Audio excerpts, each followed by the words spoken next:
Macam dia dekat tempat parking kita kan. Dia cakap dia dengar ada orang berhingus tapi kat kawasan tu tak ada orang.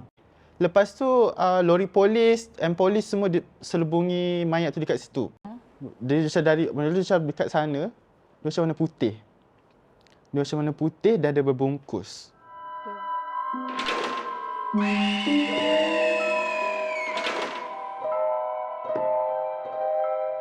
Assalamualaikum, saya Cuma Cempaka dan anda sedang menyaksikan Saksi Mistik, sebuah koleksi kisah misteri dari mulut saksi sendiri. Jadi, untuk kali ini saya bawa tetamu yang istimewa untuk saya. Sebabnya saya bawa kawan baik saya sendiri. Ini dia. Kita bersama dengan Noel Center. Hai. Liago Rapam. Bom bom bom. Okey, sabar. So, macam biasalah, bila kita berada di kerusi ni, kita bukan nak cerita pasal lagu ke apa, kita nak cerita pasal misteri. Kita nak cerita pasal cerita hantu ke apa-apa saja pasal misteri. Jadi Noel, aku dah kenal kau daripada zaman degree lagi apa semua. So, aku nak tanyalah, untuk cerita misteri yang kau nak sharekan ni, adakah cerita ni dah zaman dulu punya masa kau kecil ke atau latest punya cerita sebenarnya? Cerita ni sangat latest, maybe dalam bulan 6 macam tu lah. Oh, okey. Kalau bulan 6 maksudnya aku ada lah time tu kan? Ada. Kau ada. Kau mesti tahu cerita ni lah. Sebab aku pernah lah cakap sikit-sikit. Siapa cerita? Macam apa kisah dia sebenarnya? So, kisah dia macam... Kau ingat tak waktu kita pernah... One day tu kita pernah pergi overnight dekat Bukit Ampang. Okay. Aku ingat yang tu. Time tu betul-betul lepas raya. Dan bulan... Macam aku cakap tadi bulan 6 kan.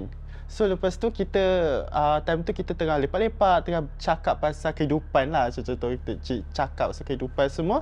Lepas tu tiba-tiba office mate kita WhatsApp dekat kita punya group office lah. So dia cakap, oh dekat kawasan office kita tu ada orang bunuh diri. Remember? Ingat kan? Ingat. Ada orang bunuh diri dekat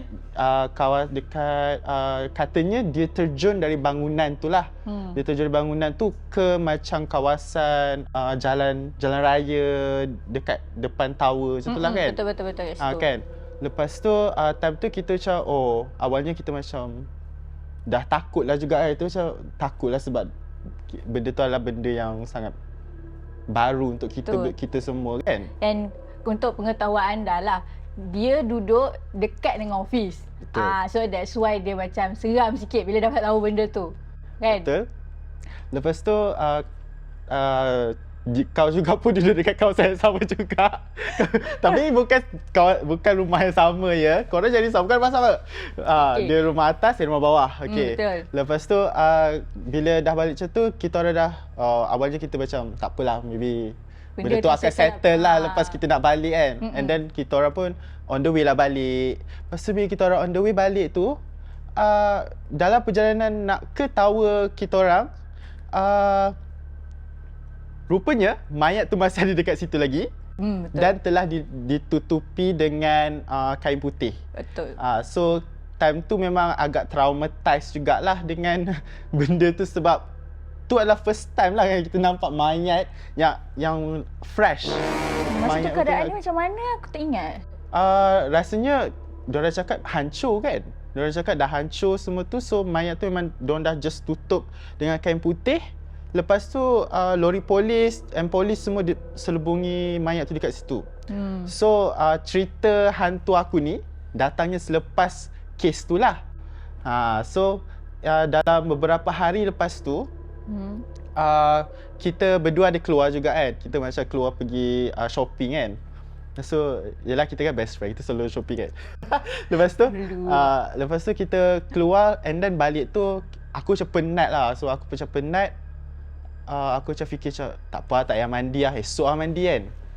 So orang selalu cakap bila apa-apa je mandi lah, at least mandi. So at least benda-benda yang macam kalau ada benda mengikut ke apa ke kan, dia akan pergilah dengan mandi tu. So macam time tu aku dah penat sangat tu. Aku pun macam dah tak larat kan dengan penat sebab kita pun pergi keluar tu lepas kerja, dah penat kerja, so pergi keluar, so balik tu terus macam penat kan. So macam terus tidur lah. Aku pun balik terus tidur.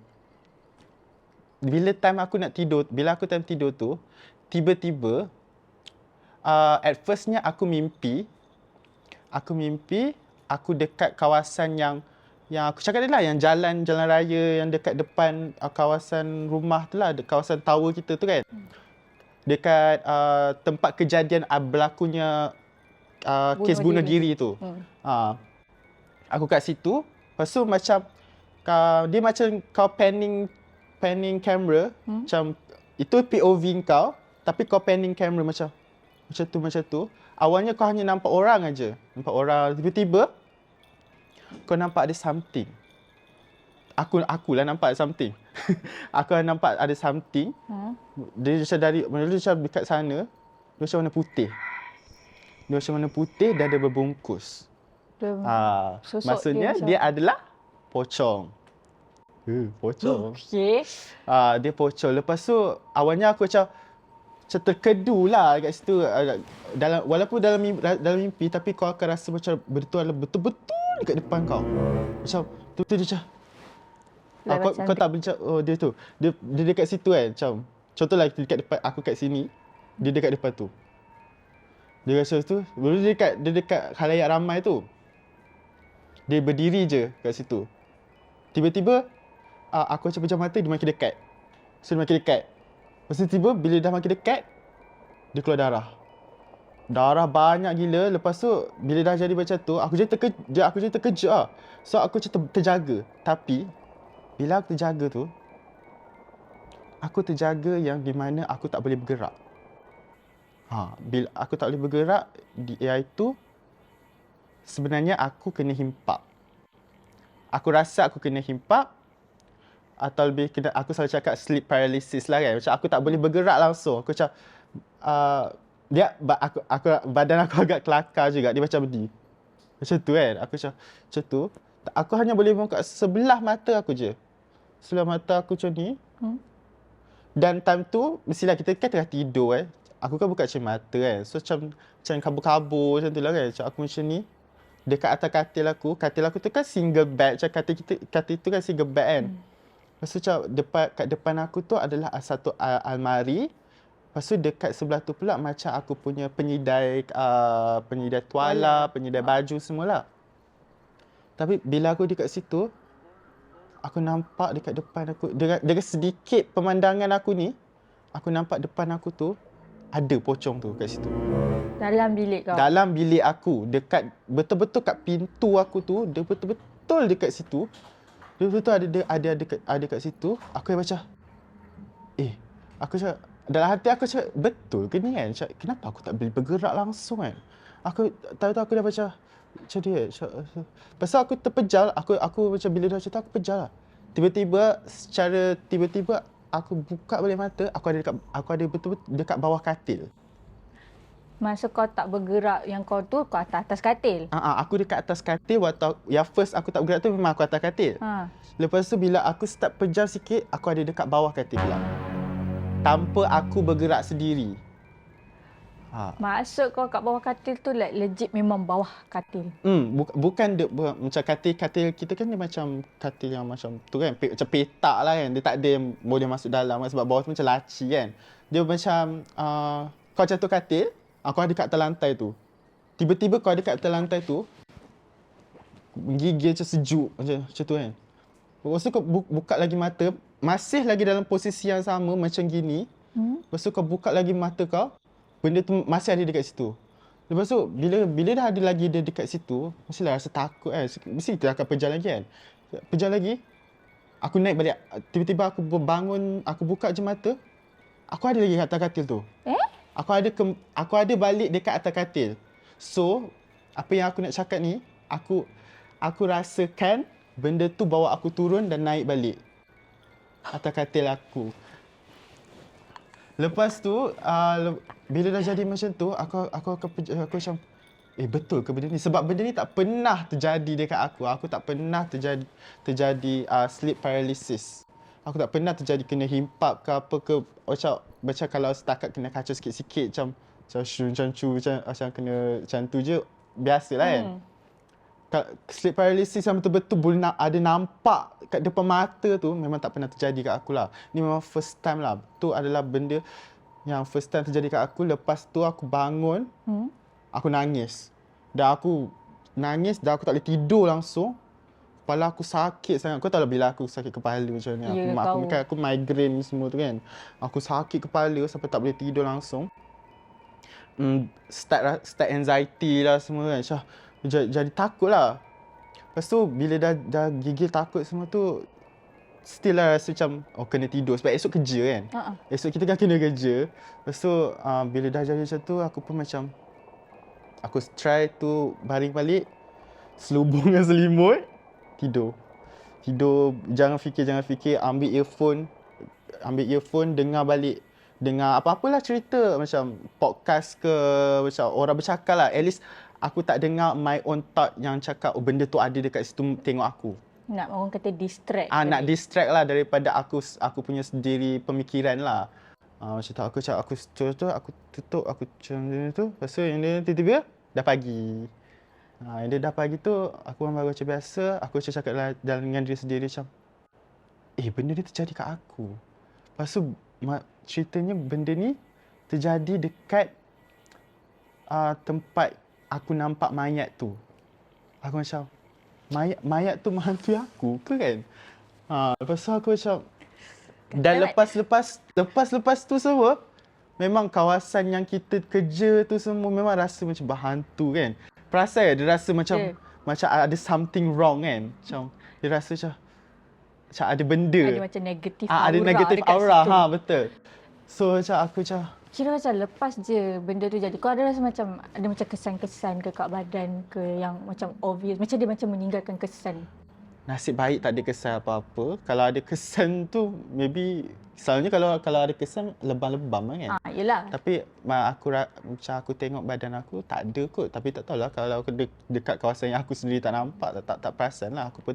Aku pun lepas dah jadi macam tu aku memang dah tak nak fikir dah.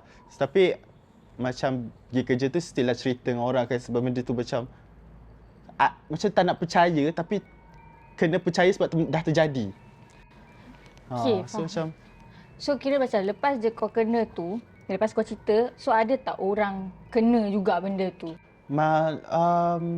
Dekat office tu ada jugalah diorang cerita juga, ada juga macam office mate kita kan, ada yang macam diorang pergi kat kereta, tak ada bunyi orang macam berhingus, macam dia dekat tempat parking kita kan. Diorang cakap dia dengar diorang berhingus tapi kat kawasan tu tak ada orang. Lepas tu ada juga macam baru-baru ni one of kita punya friends, dia tengah buat kerja seorang-seorang dekat office, tiba-tiba tingkap tu kena ketuk.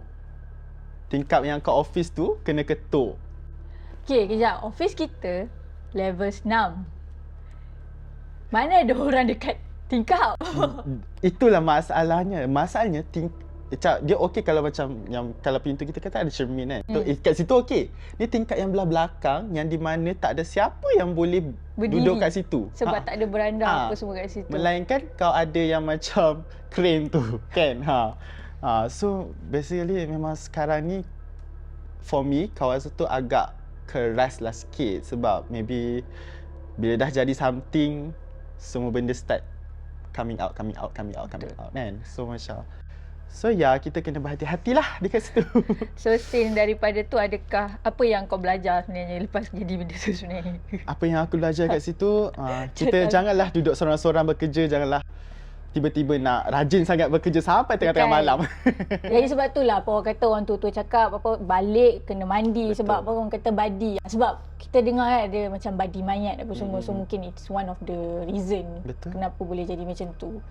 Tapi kau kenal ke siapa yang bunuh diri tu? Tak.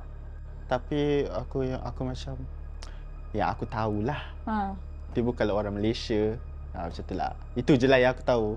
Tapi yang aku tahu badan dia hancur jugalah. Itu je lah. Itu just rumours je lah. Tak tahulah benda tu betul sebab macam kita tak naklah ambil tahu sangat kan. Sebab itu kita biarkan polis yang settle. Itu hal polis kan. Kita biarkan je. Buat hal kita je lah. So kau, tapi aku nak tahulah. adakah asalnya kau memang percayakan hantu atau lepas apa yang kau jalani ni baru kau percaya yang benda mistik-mistik ni jadi? Memang ada? Awalnya aku tak adalah percaya sangat, tapi aku tahu lah benda tu ada. Tapi since dah kena sendiri macam ni, aku macam aku kalau boleh aku nak sentiasa dengan orang lah. Tak nak lah seorang-seorang. Takut lah juga. Tapi kau tak duduk seorang kan? Kau ada housemate kan? Ada housemate, tapi housemate pun tak selalu ada kat rumah. So basically aku pun macam duduk seorang jugalah macam tu. So lepas apa semua dia terjadi, lepas tu kau duduk pula rumah seorang-seorang. So apa yang kau buat untuk abang kata hindar benda tu daripada terjadi? Selalunya aku selalu on earphone je lah. On earphone dengan YouTube, so supaya aku tak terdengar benda pelik-pelik.